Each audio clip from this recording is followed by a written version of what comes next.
വൈദ്യുതി നിരക്ക് വർധനയിൽ പ്രതിഷേധിച്ച് ഇന്ന് കോൺഗ്രസ് സംസ്ഥാന വ്യാപക പ്രക്ഷോഭം തുടങ്ങും. വൈകിട്ട് വിവിധ കേന്ദ്രങ്ങളിൽ പന്തം കൊളുത്തി പ്രതിഷേധ പ്രകടനം നടത്തും. കെഎസ്ഇബിയുടേത് കൊള്ളയാണെന്നും സാധാരണക്കാരന് താങ്ങാനാവില്ലെന്നും പ്രതിപക്ഷ നേതാവ് വി.ഡി. സതീശൻ പറഞ്ഞു. ഓരോ വീട്ടിലും മീറ്റർ ഘടിപ്പിച്ച് കുറുവാ സംഘത്തെ പോലെ പിണറായി സർക്കാർ കവർച്ച നടത്തുകയാണെന്ന് എഐസിസി ജനറൽ സെക്രട്ടറി കെ.സി. വേണുഗോപാലും ആരോപിച്ചു.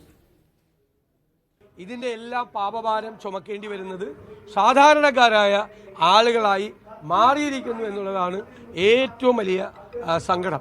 വല്ലാതെ പ്രയാസപ്പെടുന്ന ആളുകളെ വീണ്ടും ഷോക്കടിപ്പിക്കുന്ന ഈ പരിപാടി ഇത് പിൻവലിക്കണം എന്ന് ഞങ്ങൾ ശക്തമായി ആവശ്യപ്പെടുന്നു. കോൺഗ്രസും UDF-ഉം ഇത് പിൻവലിക്കണമെന്ന് ആവശ്യപ്പെട്ടുകൊണ്ട് ഞങ്ങൾ സമരമുഖത്തേക്കാണ് പോകുന്നത്. ഞങ്ങളെ ആലപ്പുഴയിൽ ഇപ്പം കുറുവാ സംഘത്തിന്റെ ചർച്ചയാണ് നടന്നുകൊണ്ടിരിക്കുന്നത്. ഇത് മീറ്റർ ഘടിപ്പിച്ച് കവർ ചെയ്തുകൊണ്ടിരിക്കുകയാണ് കേരള സർക്കാർ, പിണറായി സർക്കാർ. ഓരോ വീട്ടിലും മീറ്റർ ഘടിപ്പിച്ചിട്ട് കവർ ചെയ്തുകൊണ്ടിരിക്കുകയാണ്.